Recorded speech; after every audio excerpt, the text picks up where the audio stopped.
Hello and welcome to Deep Dive MH370, Episode 25, Breakthrough Part 2. I'm Andy Tarnoff. I am the publisher and founder of On Milwaukee, a daily magazine and city guide based in Milwaukee, Wisconsin. And I'm once again joined by Jeff Wise, aviation journalist, MH370 expert, non-conspiracy theorist, and author of The Taking of MH370. How's it going, Jeff? Are you ready for this one? Well, we certainly have been sort of promising big things to our listeners and viewers. So I'm excited. You might notice that I was wearing a tie last week. I was so excited, and my wife said I look like a dork. So I'm kind of back in my normal clothes. I'm trying to just keep it real. It is a very exciting episode because last week we did promise that we have some important new evidence to share with our viewers and our listeners. And it is a total double dose today because we're going to drop two big pieces of information. We keep talking in this podcast, we're 24 episodes in, about how we're building stone by stone upon a story that takes a long time to unravel.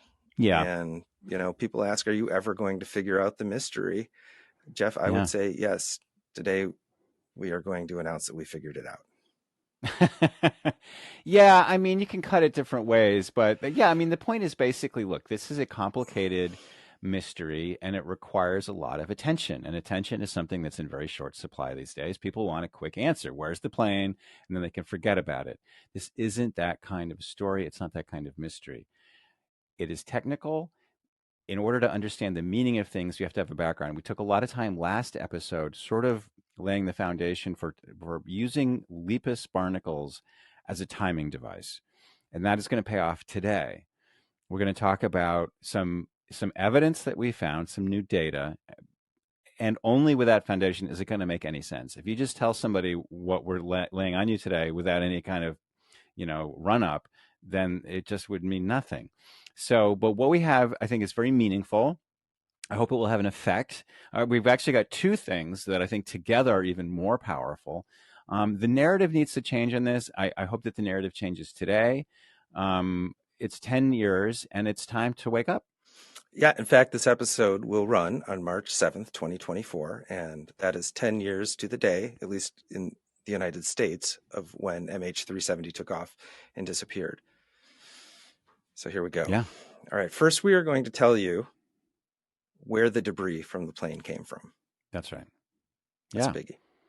And that's a big deal because, Andy, you and I were talking about this before. When the first piece of debris washed up, the Flaperon, it had these barnacles growing on it. And the expectation was that this was a piece of evidence that was going to help solve the mystery. First of all, it was the first physical evidence that this plane had gone into the southern Indian Ocean. Before that time, all that investigators had was this mysterious Inmarsat data that had never been, that they'd never had to deal with anything like that before. Yeah. And what was more, it had these Lepus barnacles on it that could provide clues as to where the pieces had floated from, and that would tell you where the plane went down, and that would help you find the plane, and then that would help you solve the mystery. The second major bombshell we're going to drop is we are going to tell you why the Australians made a major mistake in their investigation of MH370. That is a very cryptic way to put it, but I think we should be cryptic because, again, it's going to be an important development that I hope will change the narrative, but we also don't want to give too much away because, well, Andy and I sometimes have fights about what's called the inverted pyramid, which is like newsmen, journalists are like, tell the people what they're going to read and then tell them again. And that's great for newspapers where people, you never know how far into a story someone's going to read. So you have to give them the important stuff up front. If you're talking about a discussion or a narrative or especially if you want it to be entertaining, you kind of have to unroll the story. You have to tease a little bit. Well, we've been teasing for 24 episodes, so I would say that, however, I want to point out that this is kind of a standalone episode, Jeff. So this is going to be the one, given the timing and the media surrounding this, that many people are going to be seeing for the first time. On the other hand, we also have to honor the traffic, the visitors, the listeners, the readers, the viewers who have been with us along this entire ride. Yeah. So some of this is going to sound like the first time people have ever heard it, and some of it's going to sound kind of familiar. I still stand by the fact that this is a pretty big episode, and I'd like to jump into it if you're good at that. I don't think it's going to be. I don't think it's repetitive if you're familiar with how we've come so far. Nor is it going to be baffling if you haven't. It's like one of those Marvel movies where like it's not just fan service. Where anyway, I don't know if that's a good analogy. Well, but you get what I'm saying. Yeah, I will say that if it does sound sophisticated, the show notes are going to have a lot more information. So this is going to be one of those episodes where after you listen to this, you're going to want to visit deepdivemh370.com because we'll also be sharing some documents that we will be discussing in a moment. Yeah. But let's start with the topic that we set up for people last week. Right. The idea is that you can use Lepus barnacles as a clock for timing the age of things, right? And we learned about a researcher in the Maldives who had found the Lepus in the tropical Indian Ocean and that they can grow to be 35 millimeters long in 105 days. Right. Take it from there, Jeff. Okay. So trying to use Lepus as a clock, knowing that the clock can run to 35 millimeters in 105 days, but not knowing if that's as big as they get. Maybe the barnacles on the Flaperon only got to be 36 millimeters because that's as big as they get in that particular branch of the ocean.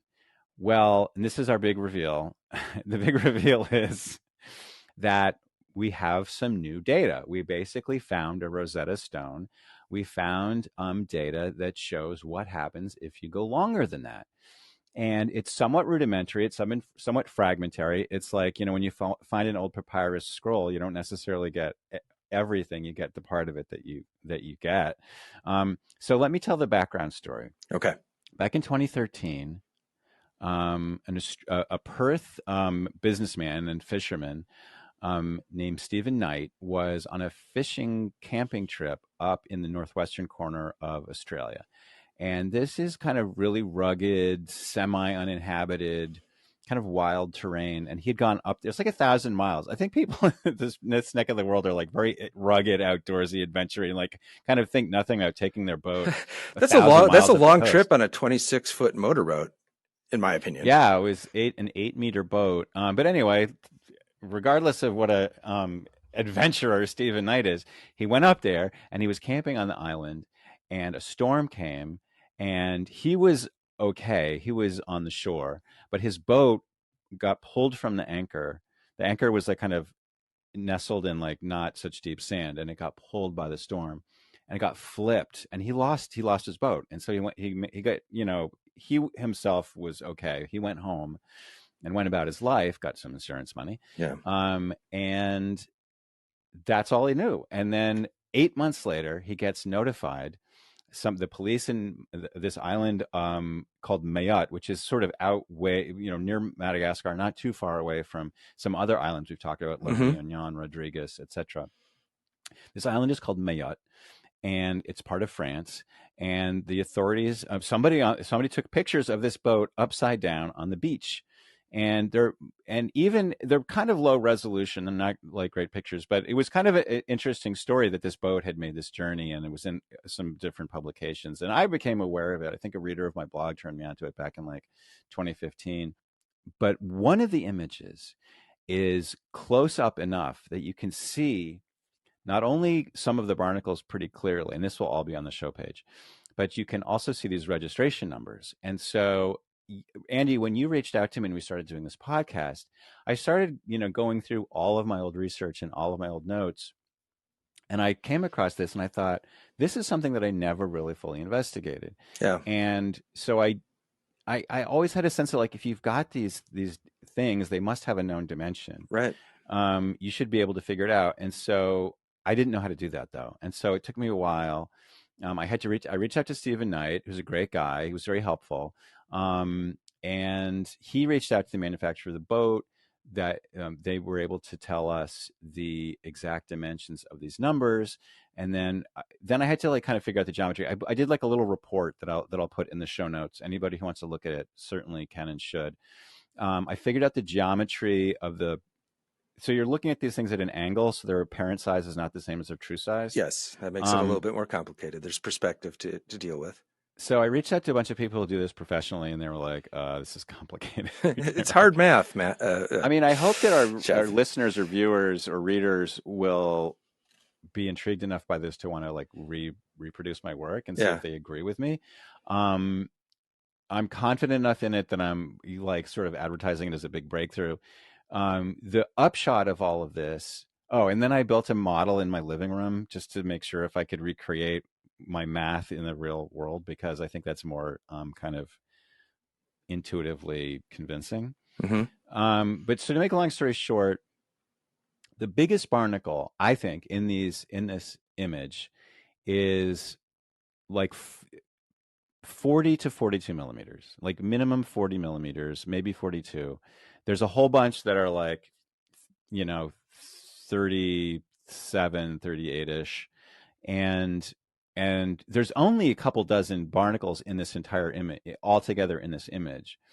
And did we talk last week about population effects? Or maybe you and I were talking offline I'm about it. starting to lose track of what you and I talk about and what we talk about in the Sorry, we talked about a podcast. lot of But stuff. no, I think that we only talked about population effects insofar as we talked about the height of people in a classroom Yeah. versus a college campus. Do we talk about that in the show or We offline? talked about that in the show, so Okay. you can So you probably imagine elaborate if a little bit like more.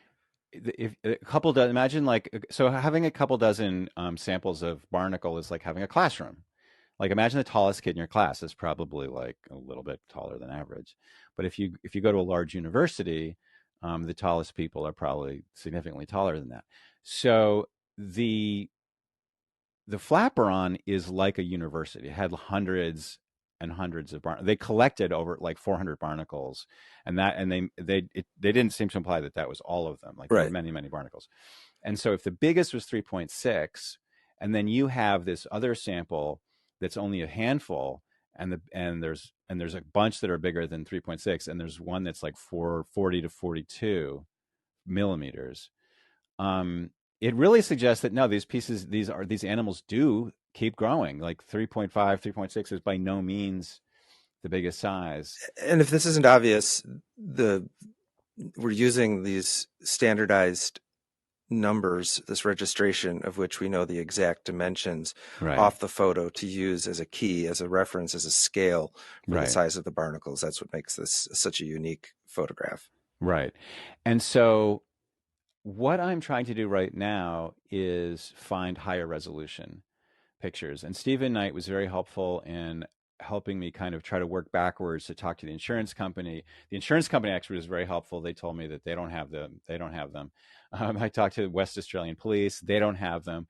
But so now I'm reaching out to the Mayotte police.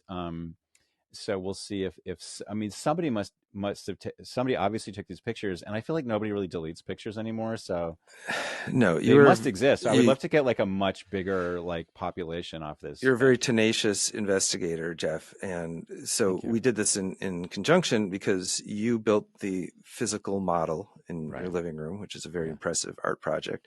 I went the It's other pretty jank, direction. but I think it gets the job done. Well, I went the other direction and I did some intense photoshopping with perspective warping to match up the registration numbers on the before and after picture and I got them to appreciate you doing match that. up.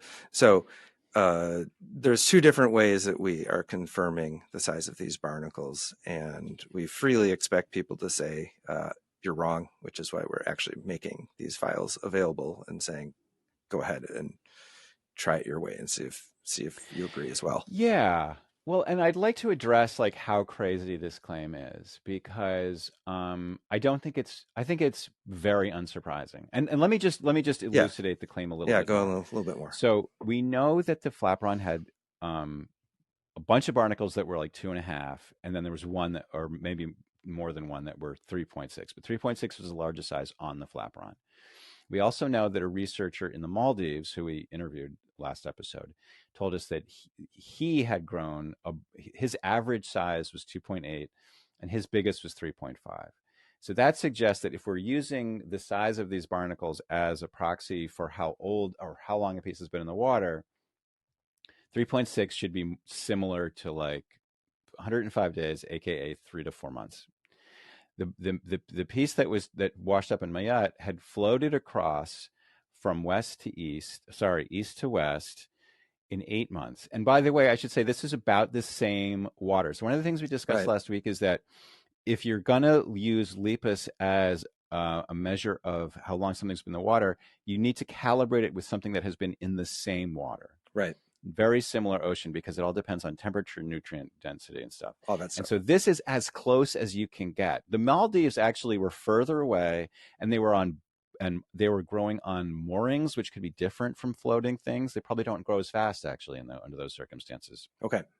So all of which is to say that this boat that washed ashore in Mayotte should be an excellent baseline, should be an excellent Rosetta Stone for figuring out how quick things grow. I wish we had more data. I wish we had pictures that were larger and more detailed, but we have what we have. And if it only serves as a prod to ask more questions, I think that's great. It's what this seems to be telling you. We teased up top by saying we're going to tell you where the pieces of debris came from. And the reason that this is something we should really care about is when the authorities saw the Flaperon, they were like, okay, we're going to use that to work backwards through reverse drift modeling, which we've talked a lot about, and we're going to know where these pieces started out. The assumption was where they started out was the site of the plane crash. They could then search the seabed and find the plane and solve the mystery. What we're saying is we're going to tell you where these pieces came from, and what we're saying is they didn't come from the plane crash. Okay, this is our big, crazy statement. We're telling you that the evidence that we found tells us that the Flaperon did not float for 16 months. It floated for maybe less, well, certainly less than 8 months, maybe considerably less than 8 months. We're basically saying what we call there's a debris gap of about a year. There's a year-long gap between when the plane went in the ocean and when these things started to float. Now, that's a big, big claim, and we're going to sort of unpack it a little bit before we move on to other topics. Yeah. Right? I wonder if there's yet another way of saying this in like a sentence, because the capsized boat piece, Yeah. their longest barnacles are over 40 millimeters, Right. 4 centimeters. Yeah. And that was in the water for how long? 8 months. Okay. The pieces on the Flaperon were found after 16 months. 16 months. So twice as long. And there was really nothing on that was larger than 36 The millimeters. largest one was 36 millimeters. Okay. 30.6 centimeters. Okay. So that's a problem. Now, I actually just today I got an email from a marine biologist who studies this exact topic, the growth using LIPUS as a measurement of time in the ocean. And he was talking to me about growth curves and how it's really hard to figure out a growth curve. And you know what? We don't need to have a growth curve. We just know that things get bigger as they get older. Doesn't matter what the rate is or thing. All we know is that if it's smaller, and especially if you have a population that's smaller than another population, that's much more robust than just saying these two. Because individuals can grow at different rates. Sure. But if you have an entire population, that seems pretty robust. Yeah. So when we were talking about this and you were fully breaking down to me your model in my Photoshop work, I asked you if the biggest barnacles on the Flaperon could have been eaten before they were discovered. Right. And so let's anticipate the objections that people are going to make. Because that was the first one that came to me. Like maybe some of those ones were just eaten off and we didn't see the biggest of the barnacles. Well, that's exactly right. So there's kind of there's a funny thing about using there's been a lot of interest, essentially, especially since MH370, but even before it, of this idea that, well, since LIPUS grow at a certain rate, let's use them as a clock. And this has been applied, and it's that itself is not a controversial idea. Right. Size correlates with age, and you have to calibrate it based on the waters that it's in. Where it seems to get controversial is when your results make you uncomfortable. Right. And so it's like, it's fine to say that like a 3.6 piece is younger than a 4.0 piece. But the minute you say, oh, this is about MH370 and it implies that the plane didn't really crash in the water, people are like, well, no, there must be a perfectly reasonable explanation. There must be something there must be something we're missing, because it can't possibly be the case that the plane didn't crash in the ocean. I'm saying, well, this is what the data says. And you can try to come up with alternative explanations, and that's fine. Let's just understand what the data tells us. And And also, let's see if this repeats. Like, is this just a one-off? Is just a Flaperon weird? Because yeah, strange things happen in the world all the time, and you could have outliers. You could have black swans. But here's the amazing thing, Andy, is that the Flaperon is not unique at all, right? In fact, as we've talked about, there were some 3 dozen pieces of debris that washed up, and okay, most of them didn't have anything on them because presumably they'd been like ashore. Most of them were picked up by Blaine Allen Gibson, and he found them like in Madagascar, and they were like above the high tide line, and who knows how long they've been kicking around. But some of them did have Lepus barnacles on them, and one of them was washed up in Mauritius. And I want to really read you the details from the report. This is from a report called Summary of Analyses Undertaken on Debris Recovered During the Search for MH370. This is from the final report that the Australians put out. So this was a piece that washed up. It was discovered in March of 2016. This is 2 full years after the plane disappeared. It says a large number of barnacles were found on the external section of the door. The barnacle species present was Lepus antitifera, which is the same thing we've been talking about. 11 barnacles were found. 11 adult barnacles. That's not a lot.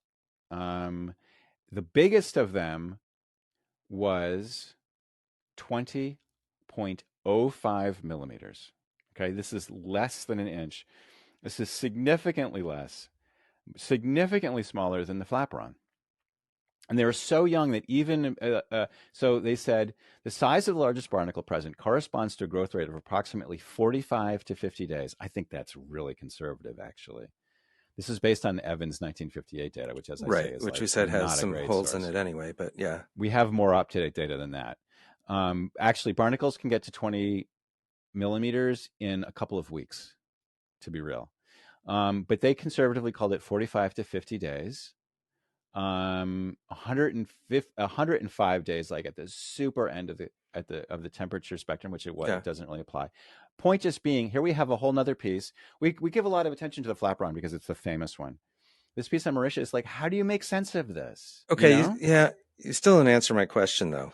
But I think you did in a roundabout sort of way. I said, could the biggest barnacles from the Flaperon have been eaten before they were discovered? Right. And I think, if I'm not putting words in your mouth, you're saying, well, yeah, maybe they could have been, but then you go and look at all these other pieces and they are consistent with the size of the Flaperon. So unless you're saying that all the big barnacles on all the pieces were eaten in the same sort of way, like, it's kind of a probabilistic process, right? Thank you. Yes. It's if you have, like, say someone bequeaths you an acre of forest, right? And I hope that you know that it like was cut down like some number of years ago, and you want to know how long it's been since it was cut down. You could go out there and you would measure the size of trees. You could compare it to forests elsewhere. And I'm sure there's Cornell probably has a chart of how fast this given species of trees grows, and you would measure them. And look, you might say, well, look, the average height is this, the tallest one is that. And someone might say, well, maybe a beaver like chewed down the tallest tree. And you'd be like, yeah, maybe they did. But like the second tallest tree is probably almost as tall as the first highest tree. When you've got a probability distribution, it's pretty robust to individuals getting knocked out.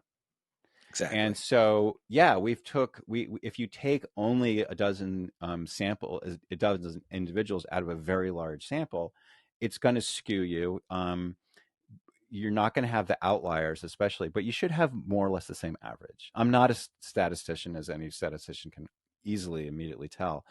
But I think this is the point. And again, this gets back to the idea that this method is fairly robust. The idea of using Lepus as a measuring tool is uncontroversial until you apply it to MH370. Right. This only sounds cockamamie in the context of the magical fairy dust disappearing plane. Yeah. Otherwise, this would be fairly straightforward marine biology. This idea of the forensics. Magical fairy dust is that,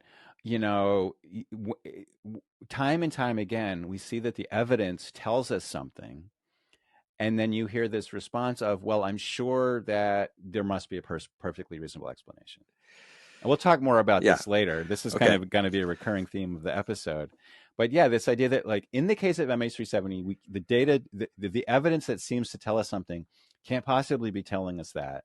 There must be a perfectly good And explanation. yet, every piece of this debris points us into the same direction. So let us review the points here. We've got Yeah. Lepus on the trailing edge.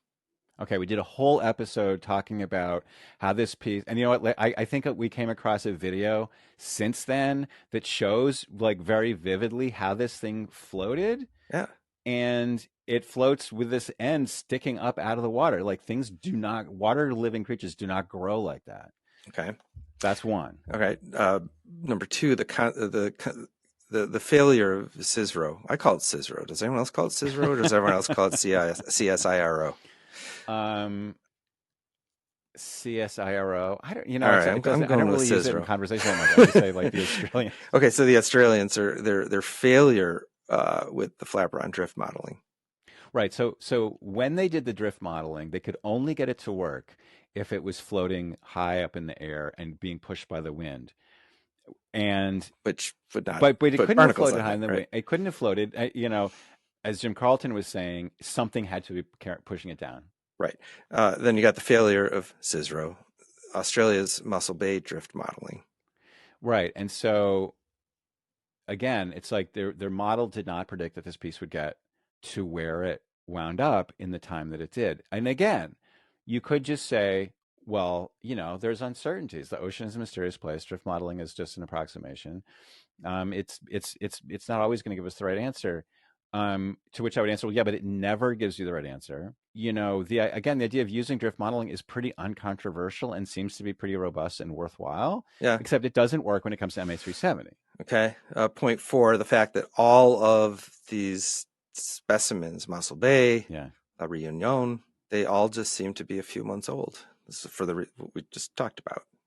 Yeah, they all seem to be a few months old. They also don't really have the right organisms in some case. Blaine's piece that he found, No Step, when they looked at it, it had these species that were pretty old, but they don't live in the open ocean. So what the heck? Yeah, how'd they get there? And there's another piece I want to mention that's really intriguing, which is the Mossel Bay piece. Now, this was the piece that washed ashore. Somebody took a picture. It was covered in lepus, and then but they didn't want to pick it up because it was smelling probably pretty gross. Right. So they washed back out to sea, and then 3 months later, it washed back ashore in the same place, which is pretty incredible.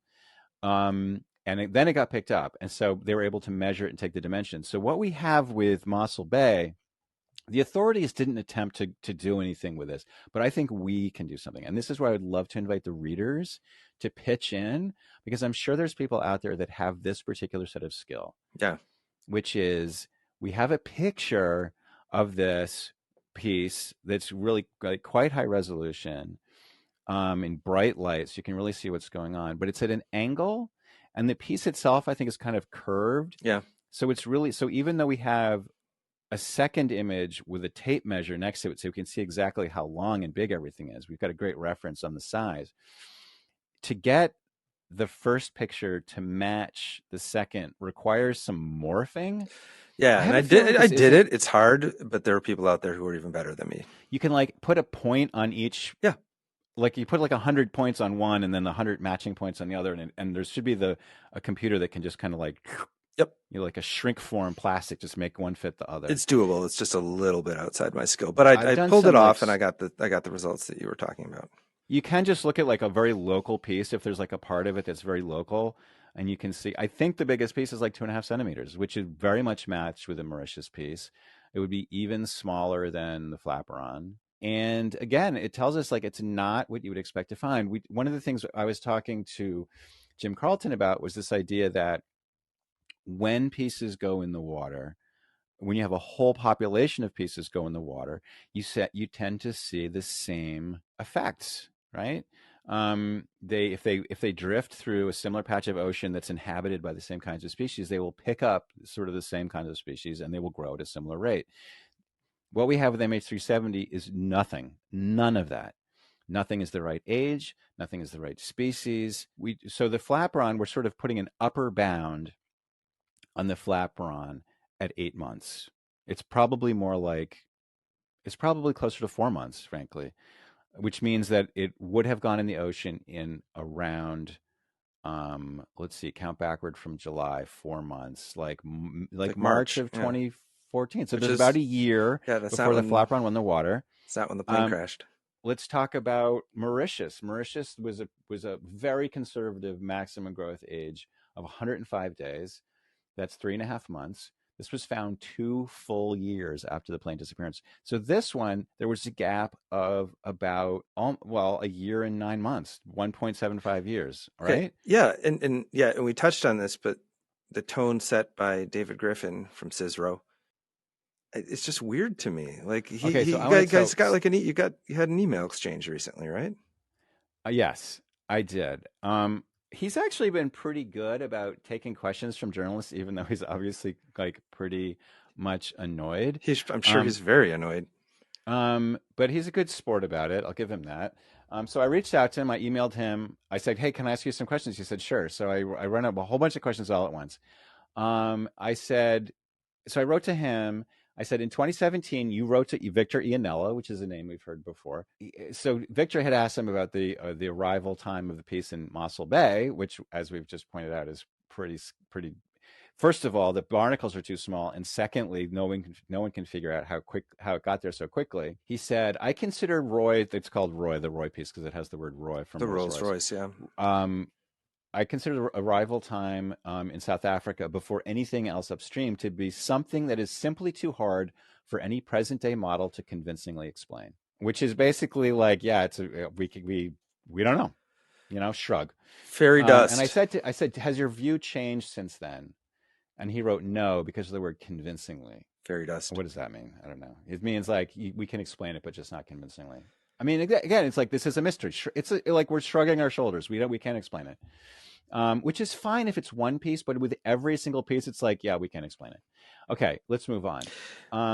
Yeah, so okay. So we have just unveiled why we Wait, can I talk about more? Are you sick of Sure. it?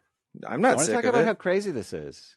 Go This is ahead. the heart of the matter. All right. Everything is crazy. I want um, I'm starting to try to reach out to relatives because I know people want to know what happened to their loved ones. Yeah. And I think they should understand that all of the evidence that indicates that this plane went in the water is super dubious. Okay. Most people, when they hear that their pieces of the plane washed up, they were like, oh, okay, well, then it must have gone in the ocean. I'm saying hold your horses. When you look at these things in detail, it looks super sketch. So I do want to take just a minute to go through it. So we just did Mossel Bay. Now I also asked him about the barnacles growing high and dry on the trailing edge of the Flaperon. What do you say about that? I said, I said to him, I've shown several marine biologists images of the Flaperon floating in the test tank in Toulouse, as well as the pictures of the CSIRO's cut down Flaperon floating in the ocean. They all agree that Lepus barnacles could not grow high out of the water like that. Do you have any explanation for this apparent paradox? This is what he said. Simple. The Flaperon was in the ocean, not in a tank. No wind or waves in the tank, obviously. At sea, the Flaperon flips over readily in moderate sea and wind states.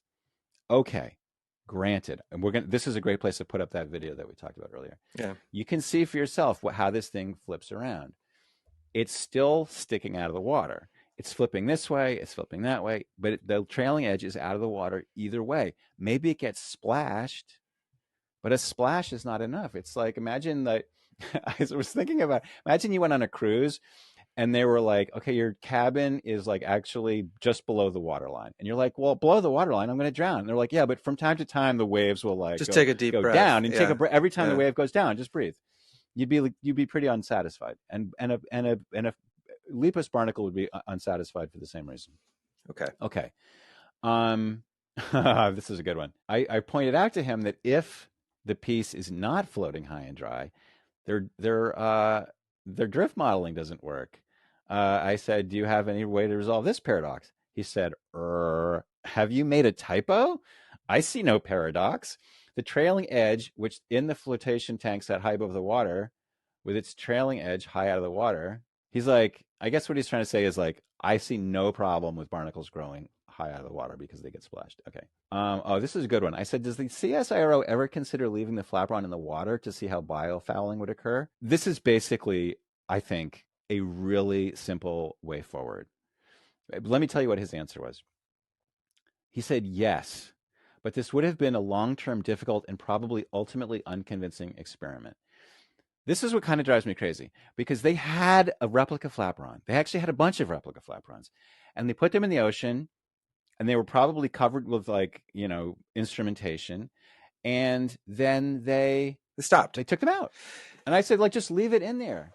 Yeah, again, you're the science major from Harvard, and I'm not, but as my recollection of how experiments go is a bad reason to not do an experiment would be to say, we don't think it's really going to do anything.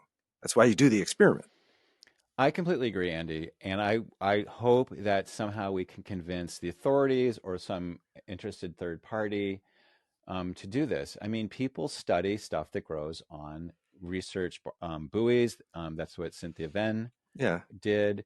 And it's just not that hard to put, like the NOAA here in the United States, they have thousands of these buoys that they let drift, and these buoys are sending them data all the time. It wouldn't be that hard to just let one go and then pick it up. It's like you might have to go out of your way, or maybe you ask somebody who's nearby to pick it up for you. That's kind of like what you do in science. You do That's hard what things. You do in science. You try things and see what happens. And especially in a condition like this where nothing is matching what you think. Right. This would be a great excuse to get some government budget money and say, we need to really understand how Lepus antitifera grows in the ocean. And if Jeff Wise's claims are really off base, or we suspect that they're off base, or he doesn't have enough data, let's get more data. That's what a scientist does. Yeah. A scientist, if he has a question that he can't answer, his next step is to think, okay, how can I get that data? How can I answer this? How can I resolve this? Let's get some data. But I'm telling you, as devil's advocate, the scientists are saying, I don't really care what Jeff Wise thinks. So, that's why this podcast needs to build a groundswell of people who do care, particularly loved ones. And I mean, you got to change your mind. I did an interview with CBS Radio here in New York on Friday in preparation. I don't know if they're going to run it. He sounded pretty skeptical. And I explained to him, we're going to be releasing some information that indicates that this plane didn't go that there was a year-long gap between the plane disappearing and the stuff going in the ocean. And he's like, that sounds pretty out there. You know what that sounds like? I said, that sounds crazy. I know, but listen, you can't, I mean, this is going to be sort of one of the big take homes of this entire episode is you can't just, make your decisions based on your gut feeling of what seems plausible. And if you're getting results that you don't like, you can't just say, well, then we should stop looking because we don't like these results. And that's exactly, Andy, what the CSIRO and the Australian government writ large did. Yeah. They started to get results that didn't match their hypothesis. And instead of checking it out, they shut down. They said, there must be a perfectly good explanation for all of these things.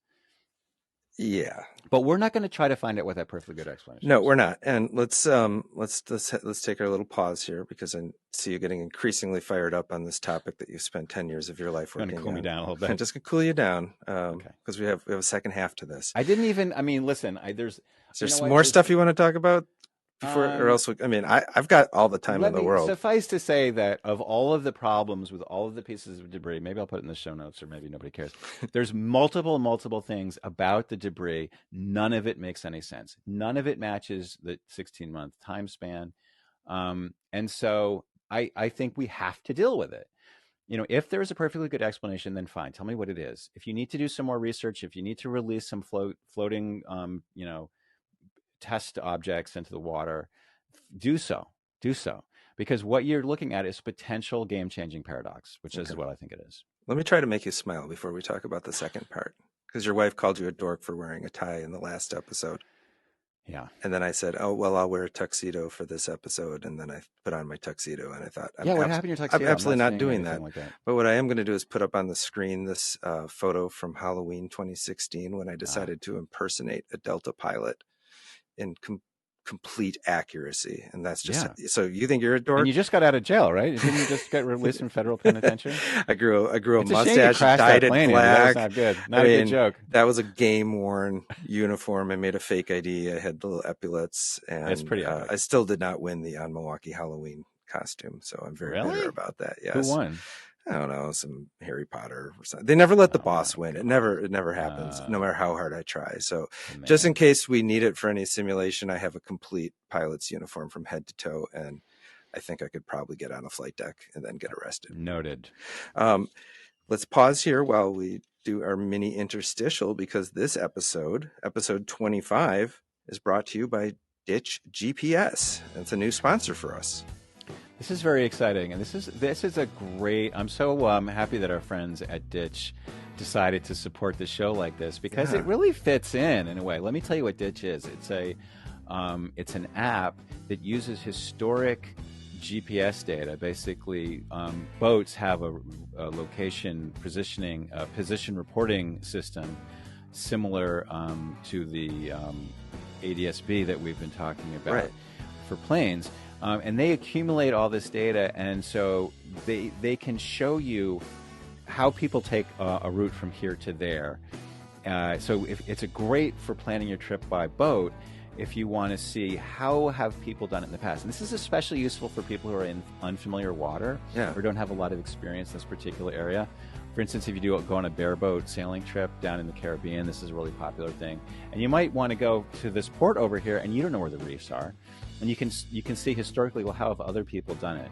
And right. It's not like a turn-by-turn navigation, Google Map. It's more about like crowdsourcing these routes that other people have done, where they've paused to, look around for stuff underwater or go fishing. Like it's more comprehensive and more robust than just a go this way, turn left. It's very scientific. It's just the location data, the tracks of people, what people have done before you. And so if you're thinking, well, I'll go through this channel, and you look and nobody has done that, it's a really good thing. These guys have, by the way, they've got a great website. You should definitely check out. It's at ditchnavigation.com. ditchnavigation.com, and they kind of they'll walk you through it, and you can sign up for free and try it and just play with it, which is a great thing to do before you buy the actual app. So there's a free web version, and then of course there's the app for iPhone and Google Play as well. So we're super excited to have them on board for it just seems 25. like a perfect match, because we're trying to use data creatively in order to reduce a mystery, to get rid of a mystery. And these guys are kind of doing the same thing in a way. They're using this data that exists. They're using, I don't know what the technology is, AI. It's way beyond my pay grade. Those things, But in order to prevent people from coming to grief, they actually put together a pretty funny, well, funny for us, not funny for the people in the video, but people like running aground. I mean, it's like such a nightmare if you've sunk all of your money into a boat, and then it's like you hear this. My dad was a big sailor, and like the sound of a boat going up on a rock in Maine is just like the worst noise you can imagine. So if you can avoid that, that's a very useful thing to do. Okay, thank you, Ditch GPS. And Thanks, Ditch. If you are interested in being a sponsor of Deep Dive MH370, information on our show page, and you can also just email me at andy@onmilwaukee.com, and we'll talk about it. Awesome. Okay, there goes your sorbet, your palate cleanser. Time to get back into it, because now we're on to part two, the second major bombshell, and that is, if this plane did not go into the ocean, could it have gone somewhere else? Okay, right. We need to take a beat, because wait, what? We have just made a kind of a crazy claim. We're saying that there's a year-long gap between this plane disappearing into the night and the pieces of it, actual pieces of this plane, starting to float into the Indian Ocean. So what are we saying happened in that year? These pieces were somewhere, but we're saying it wasn't in the ocean. I thought that was obvious. I thought that people realized from the first half of this that we're saying like these pieces aren't. This doesn't match up. Where'd the plane go? Okay, so what we're saying is if the plane had gone into the Southern Ocean, there would not have been a year-long gap. Therefore, it didn't go into the Southern Indian Ocean. That's what I'm saying, yes. And maybe this is what you're talking about with redundancy, but like we just want to like make it totally clear. Okay. There is an alternative to the plane going south. And we did a whole episode with Ken Monroe, and I talked to some other cybersecurity people who have a particular interest in aviation, and I'm getting the same thing again. And we talked to Todd Humphreys, who is a professor of aeronautical engineering at the University of Texas at Austin. And he reinforced what Ken said, but he really went further. So I wanted to share with you the conversation that I had with Todd. The idea here is that we have exhausted all of the easy explanations for where the aircraft could be. And not only have we exhausted the easy explanations, we've done so in a fairly methodical way. The scientific team from Australia looked at the data from Inmarsat, and not only they determined that there would be this probability distribution for the aircraft should be found. And there was a high degree of internal consistency in those data that they analyzed, such that it wasn't, say, terribly noisy. It wasn't unpredictable. Things moved along the trajectory in a way that made sense right up until the end. And then X marks the spot, and the aircraft was not found at the spot. Right. And that is really intriguing to me. I mean, I thought of the many ways that they might have made errors in their determination of that spot, maybe because of biases in the measurements. But as you pointed out, and as I thought about it again, they're able to measure these biases fairly regularly with this aircraft during the say the 7 or 8 pings that they got from the aircraft and from other aircraft. So they know about the turnaround time when they send out a ping from the Inmarsat and they have some delay in the electronics at the aircraft, and then it comes back. If that's a time variable delay, that would be something they would know about, even in the case of these 7 or 8 pings to the Malaysian airliner. So it's just puzzling. It really is, because it looks like a soluble problem. It looks like the amount of information that the investigators had access to was sufficient. It was also internally consistent. And yet here we are. The original search area was found not to have the aircraft, and an expanded search area was found not to have the aircraft. So that just leaves us with this puzzle where we say, now what do we do? What assumptions do we question now? I talked to them back in 2014 when they first announced how they had done this calculation, and they essentially fully expected to send the boats down there and to find it. I've talked to people that worked inside the search effort. They were pretty shocked that they didn't get it. They had set their probability, their sort of Bayesian prior, as the possibility of that this data that they were basing their calculations on had been tampered with in some way, at essentially just zero. They just didn't consider it at all. And I think the reason I'd reached out to you with this description of this potential vulnerability was to raise the question of, is it really zero? I mean, for all of the complications and difficulty and expense and just unlikelihood of it, is it physically possible? So one of the interesting facets of Bayesian estimation is that you must update your priors when you are faced with new evidence. The failed search was new evidence. And so if I'm going into the search, before conducting the search, I'm looking through all of the data, I'm seeing its high internal consistency. I'm looking at how difficult it would be to consistently fool the sensors involved, the satellites involved. And I'm assigning a fairly low probability to any, say, strategic actors working to manipulate the data. But after a failed search, you have to, again, recalibrate. And you ask yourself, okay, given that the search failed, do I revisit this assumption that there was no chance the data were manipulated?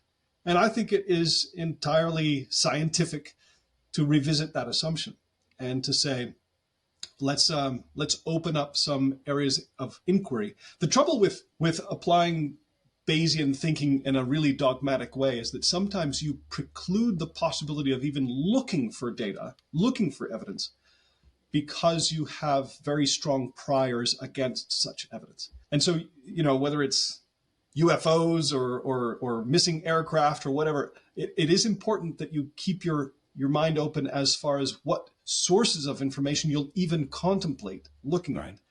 And I think by this point, we've been pushed into a corner where we do need to revisit some of those very low assigned probabilities about data manipulation. You know, you and I had been emailing about the kind of the difference in mindset historically within the aviation industry and the cybersecurity industry between the kind of the safety mindset and the security mindset. I was wondering if you kind of elaborate on that. Yeah, in so many applications, you find that there is a safety mindset that is concerned with, say, tragedies caused by Mother Nature, and then a security mindset concerned with tragedies that might be caused by adversaries, humans who are planning, who might have true evil intent. And what's interesting to me is that sometimes these two mindsets are at odds with each other. In the world of aviation, for example, it was a safety mindset that got everybody saying our ADSB messages, the ones that each of the aircraft send out every second or so, need to be unencrypted in the clear. We don't want to have any requirement that somebody pass them through a cryptographic test, because we have to allow the widest possible distribution so that any pilot can tap into them. The safety mindset. Safety mindset, right. But the security mindset says, hold on now. If you allow for unfettered access to these and you aren't authenticating them, you aren't tacking on a digital signature or something else that would allow you to trace back the message to a trusted source, then you're ignoring the security mindset and you're allowing people to broadcast these ADSB messages falsely and to create the impression of false aircraft. So I just use that as an example. It doesn't really have much bearing on this case, but it shows you that sometimes they're at odds with each other, because the security people might say, hey, we've got to have a digital signature. And the safety people might say, oh, but I don't want the additional length of my message that'll lead to more collisions in the message space. And I don't want people to have to worry about false alarms. It makes sense. And I actually see this dynamic played out again and again. One of the aspects of MH370 that really surprised a lot of people was the idea that there was this unlocked hatch to electronics bay. A lot of people thought, why would you leave an unlocked hatch? But from a safety perspective, if there is a problem that needs to be addressed urgently, you don't want to have somebody rummaging around for a password or something. Yeah, definitely. Usually safety wants more unfettered access. Right. Access in extremis. So in moments of panic, you want to be able to get to it and quickly. Right. Whereas security wants to identify you, check your credentials, and slow down the process to avoid it being some bad actor. I was speaking to a security consultant named Ken Monroe, who's out of the UK, and he was making the case that as the world becomes more interconnected, the Internet of Things becomes more integrated into our world, that an awareness of cybersecurity specifically is it's being more implemented in aviation. He talked about electronic flight bags and all the different ways that things are interconnected. You have to have some security now. You can't just have it wide open.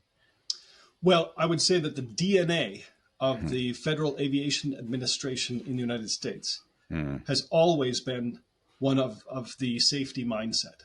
They have, from their very beginnings with the collision over the Grand Canyon, they worked from crisis to crisis to try to root cause every accident and find out what happened. And in all of these, up to, say, 9/11, it was a safety issue and not a security issue. After 9/11, they had to embrace more thinking about bad actors, and they took steps like to reinforce the cockpit door and more protocols for ensuring that the infotainment system of an aircraft was totally disconnected with any of the command and control of the aircraft. But I would say that safety mindset is one that has a great deal of institutional inertia within the Federal Aviation Administration and across the board with ICAO and other administrative bodies.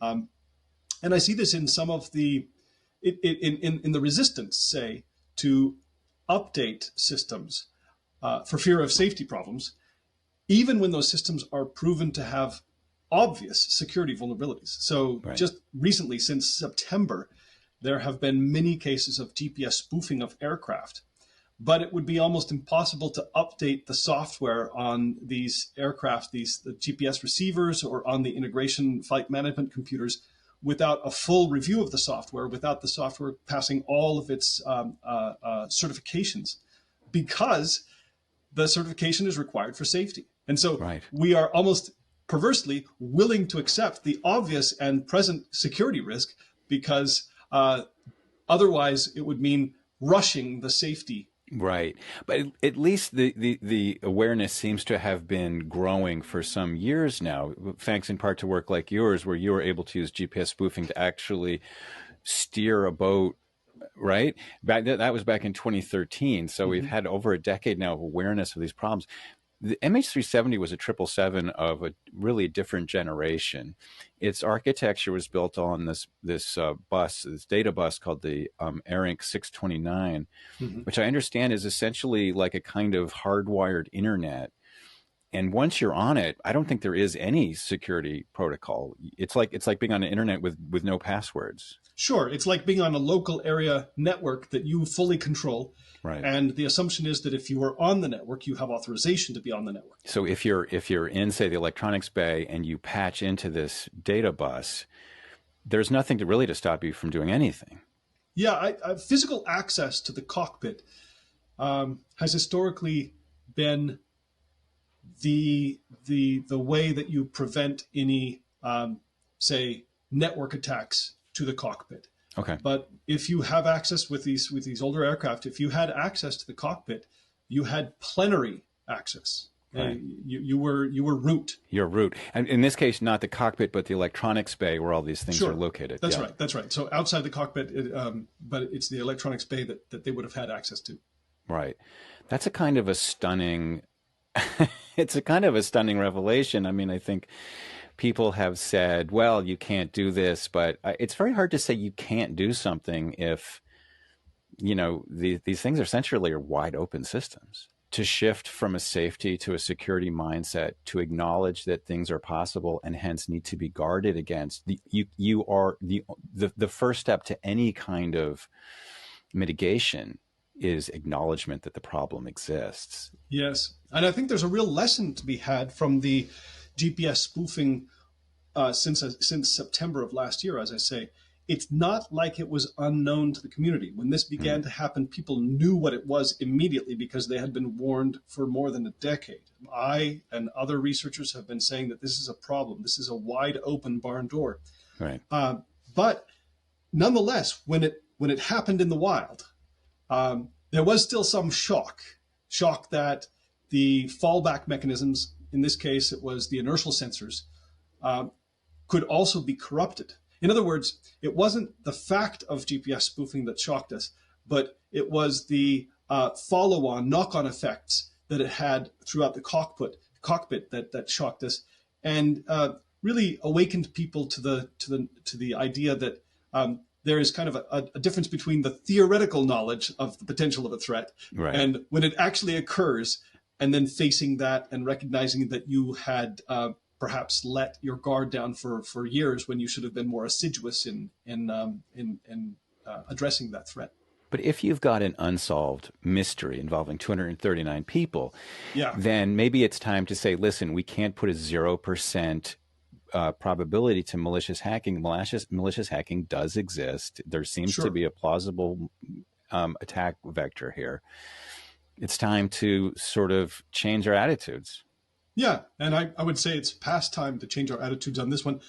Not only has a decade passed, but so far as I can tell, nothing new has been revealed since around 2017, 2018. Yeah. So we have a puzzle on our hands, an unsolved major aviation accident, and we dislike those because they don't allow us to adapt. Right. We've got to learn from the mistakes, not just tweak a few things and move on. Right. And that has been the historical strength of the aviation agencies, is that they don't let any accident go to waste. They learn everything they could. So I think that what he's saying to us is really going further than Ken Monroe. Yeah. Ken Monroe said this vulnerability exists. It is possible. This plane, and this to me is, I think, really worth underlining. On the night that this plane took off from Kuala Lumpur, it had an unusual combination of traits that made it possible for a hijacker to make it look like it went south when it really went north. And that is pretty wild if you think about it. Like it sent off this like really unprecedented packet of data that in any other plane would have been accompanied by information that would have made it exactly clear what happened to this plane. So the fact that it like rided right on the edge of mystery is so should raise suspicions right there. Anyway, Ken just said that it was possible, but that he probably didn't think it was done. Todd goes further. He says, look, the fact that this is possible and the fact that the official search has failed together means that we have to look at this in a different way. We have to open up our range of possibilities. We have to seriously look at the spoofing possibility. And I think, and one of these things, you know, we've talked about it before, which is that people who only know about the Inmarsat data, when they see the weirdness about it, they take this idea, this MH370 fairy dust comes back into play. It's like, well, we know that it went into the southern Indian Ocean, so there must be a logical explanation. At the same time, the people who know about the marine life, they see all this weird stuff happening, but they know that the Inmarsat data says that the plane went into the ocean 16 months ago. So they say, well, there must be a perfectly good explanation. If you know both of those things, if you know that both sides of the equation have all of these paradoxes and require collectively across this whole range of evidence saying, shrugging your shoulders again and again and again and again because of all these paradoxes. Whereas, and I had said to Todd Humphreys, like, you know, there's really no evidence that the evidence that this plane went in the ocean is very problematic. And that's when he started to think, okay, well, maybe we need to really look at this. So I'm hoping, Andy, we've made big promises to our viewers and listeners that this is a big episode, that we're going to change the game. And I hope that we can do this by combining yet another nail in the coffin of the idea that there's anything reasonably sane about this debris. And also pointing out that in combination with Todd Humphreys, a very respected researcher who's been looking into this very topic for over a decade, and say there's a troubling gap and there's an explanation for this troubling gap that we really need to look at. Yeah, and we're not done yet because let's look at some of these holes. And if you've watched or listened to every one of these episodes, you probably know all of these, but I think it's worth recapping in case you haven't. These are just some of them, right? So it's point one, it was a coincidence that the plane had a very specific vulnerability that could have been exploited in this way. Right. If it was a coincidence, it was it was a lot of different coincidences. I think this is like a point that like very few people have gotten their heads around, and if you do get your head around it, it's like very disturbing. And then there's this whole like, well, the SDU was rebooted. Nobody can explain why not only there's two parts here. Nobody can explain why someone would want to reboot the SDU. And the other part of it is that like most 777 pilots that I've talked to like don't even know that this is a thing that you can do. I mean, you'd have to have really done some research to figure out how to do it. There have been various, theories that we're actually going to talk about in a future episode. One like very popular theory is posits that the pilot turned off the entire electrical system in order to not leave some tiny little clue. And first of all, the 777 is an all electric plane. If you turn off all the electricity, you have a non-functional plane, right? Right. The second thing is that you would try to avoid leaving some tiny clue. The plane was flying over a Malaysian Air Force base. It's like it actually was not being subtle at all. Yeah, and you're talking about the Green Dot Aviation guy who has millions and millions of views in his YouTube video, and I think it was very well done. And as soon as I asked you about it, you said, "Are you forgetting the part that the reason he turned the SDU back on was because he turned on the power because his servers were overheating? But oh, by the way, if everything was turned off, why were the servers overheating?" Yeah. I was like, "Oh, okay." So that's like a whole episode that we want to talk about these alternate theories, but nobody nobody has come up with a good explanation as to why they haven't come up with a good explanation. And again, you tend to get this is part of the MH370 fairy dust where like there's massive problems that just get papered over. And I reached out to the guy young man who made Green Dot. And he's like, I was like, because he titled it what Netflix got wrong about Yeah. MH370. It's I a said, good what clickbait we get headline. wrong? He's like, because you didn't pay enough attention to the like most reasonable explanation. I was like, you think it's reasonable, but you don't know your walls that you think are solid are actually completely ridden with termite. I'll just keep going. Nobody can explain why this wreckage wasn't found on the seabed. I mean, Yeah, this is a that's big, huge one, right? This is a Yeah. failure that nobody's really reckoned with. I mean, No, they spent they said that $350 million they in basically all this said, time. here's there's a 99% chance if you look at all the possible things that could have happened to this plane, 99% of their probability distribution will lie within this area, and it's not there. And they again, Andy, Fairy this dust. is the shrug. Yeah. This is the fairy dust. This is the what I call reasonableism.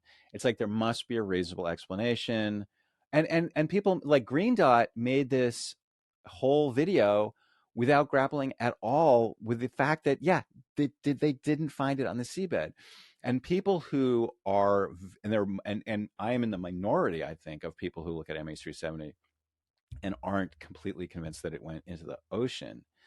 But nobody, and there's various attempts to deal with it. There's various attempts to identify this perfectly reasonable explanation, but they're all pretty wacko in my mind.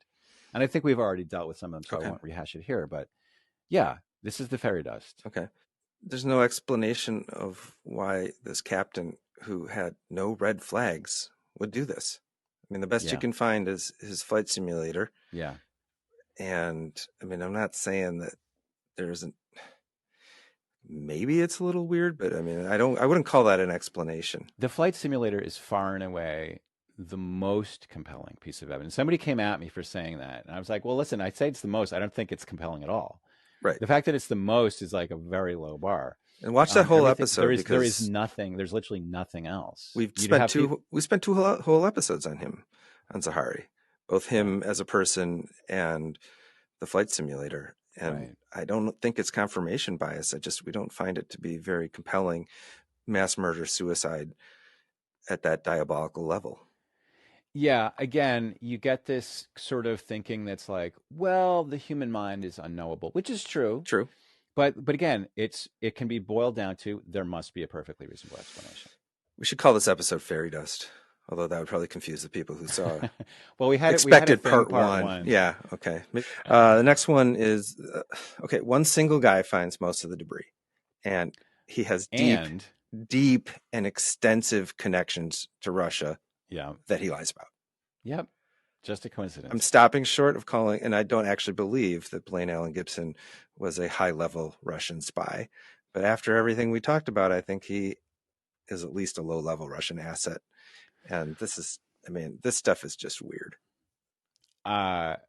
Yeah, listen, I mean, if you want to disagree, go listen to the episode because we lay it all out. We're not just spitballing. We're not just like shooting from the hip. We have documentation for everything we say. Yeah, that was, some people are like, that's character assassination. I'm like, those are his own words. That's his own stuff. All we did was, we said exactly like, that's not libel. That's not slander. That's like rereading what someone has said about themselves. But I mean, maybe he's telling the truth. I don't know. At best, maybe his story is just like, let's say something libelous. But hey, this leads to the next point, which, oh, by the way, Russia just happened to shoot down one of Malaysia Airlines' 16 sister airplanes 4 months later. We're going to get into this a lot. I mean, what I have after that says, and so on. I mean, we got 25 episodes of this and again now. and again, you have to shrug your shoulders and wave the fairy dust and say, well, there must be a reasonable explanation. And again and again and again and again and again and again. And it gets pretty frustrating. And then come to find, imagine that the data means just exactly what it says. You don't have to look at it upwards, upside down, and backwards with squinted eyes through a mirror. You can just look at it straight. Imagine it's telling you what you think it's telling you. Mm-hmm. Imagine that this stuff didn't go in the ocean until after a year because it was put there. And imagine that it was put there. It was clearly put there by somebody who had access to the real plane.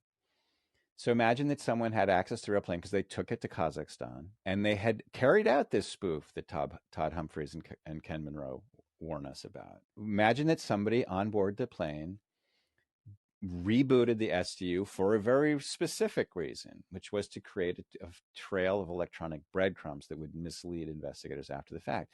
Imagine that the fact that the plane isn't on the seabed isn't because of some triple crazy, unlikely set of circumstances, but it's just not there. It's not on the seabed because it didn't go into the Southern Ocean. And so what you have is that all of these paradoxes go away all at once if you just take them at face value.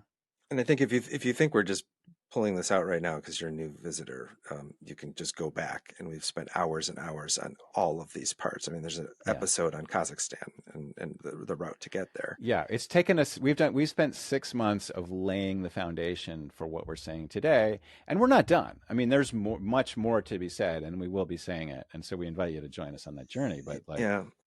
So I just say, so after 10 years, we've arrived at a point where there's an absolute massive evidence that points to Russia as the culprit of this. And the only way you can make all this evidence go away is just by closing your eyes and pretending it's not there. So now it's my I'm going to put you on the spot, Jeff. Okay. 10 years after this flight disappeared, 6 months into this podcast, 10 years of your career, your book. Yeah. Excellent book, by the way. Your participation in the Netflix documentary, the Kindle book, like this, you eat, sleep, and breathe this stuff. Do you think we've solved the mystery? I think that the evidence, the accumulation of evidence is such that I think we can say what happened to this plane. I would like more evidence. I wish we had the weight of official investigative resources behind us to look into it. I would like a community of people to be weighing in and moving the ball forward. But I just don't think that there is an alternative to a spoofing hijack. There's just no evidence that the plane went south. There is substantial evidence that the plane went to the north. It's mostly negative evidence in the sense that all of this stuff about the evidence that it went south is so basically nonsensical. I would like to have more positive evidence that it went north, and I certainly will be working to try to get that. But I think if the point being, if you understand all the evidence that exists in this case in a holistic and detailed manner, you will. I think it's impossible to reach any other conclusion than that this plane did not go south. For what it's worth, I agree with you. I think it's more about negative evidence than positive evidence because we don't know. We're not allowed to go traipsing around Kazakhstan and look for stuff. I don't think we don't yet know the details of what happened to that plane. It's like we've painted a portrait and we're just working on the hands now, like the face part. Yeah, I mean, it's not good. Finished. Yeah, it's not finished. It's like it is a work in progress. It's not done, but I think that you can, even though, like, if you're painting a portrait, you might not have finished all the details, but you can see it's a portrait of George Washington or whatever. Yeah, and so. Yes, work remains to be done, and I think it's going to be interesting. I invite new listeners and viewers to come with us on this journey. I hope our existing listeners and viewers will continue to come with us and help. As I said, it's like we need help from people, and I think people's voices will also help too. It's going to take like letters to the editor. And maybe somebody will start a petition or something, but it's really important. One of the things I want to talk about in this podcast, and we have been talking about, is not just what happened to this plane, but what we can do with that information. And I think it's to convince people how important it is that we do something. We need to grapple with this. Our future is at stake. Yeah, that's something we have yet to really talk about. And this is the part I'm most interested in. Because I love the true crime angle, I love the investigative journalism angle, but just as a citizen of the world, I want to think about what the implications are if the Russians did take this plane. I mean, this isn't just a crime of brutality. This is showing a level of sophistication of the enemy. I mean, this should be very scary to people, right? Yeah, I mean, this is one of the things that really motivated me back in 2015. It was scary to risk my reputation by saying that, like, we need to consider the possibility that this was a hack, because it implied to me it was a terrifying prospect that we were being attacked by an antagonist that was so ruthless, so sophisticated, so clever, so much more intelligent, frankly, than we, the West. that even though I was trying to tell people that this was a possibility, people were unable to deal with it. They were unable to grasp the possibility. And this meant we were 100% vulnerable. And to make matters worse, Andy, frankly, my worst fears were borne out. Like the Russians really did carry out a wide ranging, ruthless attack against Western liberal democracy and capitalism, and to try to install kleptocrats, oligarchs all around the world. And they were remarkably successful. And this is terrifying. And the war is going on. Yeah, so this is terrifying. And if you put it in historical context, right? So we're talking like 2014. It was just 2 years later that verifiably the Putin regime did everything he could to affect and possibly successfully affect a U.S. election. I mean, people, I hope people's memories are not so short to have forgotten about Cambridge Analytica and the Russian troll farms and how we use social media to sway opinions and fake news back when fake news actually Russia, meant if something. you're listening, I hope you find their emails. I mean, like, this is stunning shit. And it was right at the same time that this was going on. It was right at the same time that Ukraine was being invaded for the first time. Yeah. And it's still going on. So I got like, now I'm on my soapbox, right? You're going to have to calm me down with the story. But just in the last few weeks, a Russian agent was arrested for trying to get Biden impeached and using like GOP proxies to make it happen. Okay. So this guy, Smirnov, which is a good name for a bad guy, he's got felony false statement charges and obstruction crimes for he allegedly provided false information about Joe Biden and his son. Yeah. Which became the basis of the impeachment charge. Yes. So these Russian operatives got the Republicans on this like phony story about Burisma and bribery into an impeachment scandal. Like, this is going on now. It's going on now. And look, we're gonna keep on peeling the onion. I think we've laid enough on people today. But just to give you a taste of what's to come, this isn't just about a plane disappearing. This isn't just about the relatives of 239 people who want to know what happened to their loved ones. But this is a case that affects the whole world. We're going to explain to you why that is. We're going to talk about the implications. But this is a 10th year anniversary, and I hope that people will realize that this is and should be a turning point in this case. Yeah, now I got all fired up because I'm not just angry. I'm not just angry about the past. I'm angry about the present, and I'm angry about the future. And there was one comment that really stood out to me in our YouTube comments, which, again, my God, these are phenomenal comments. And we're so honored and humbled by the fact that so many people are participating in this podcast. But one of our longtime viewers said, "Hey, guys, watch your tone. You look a little giddy when you talk about some of this stuff." Yeah.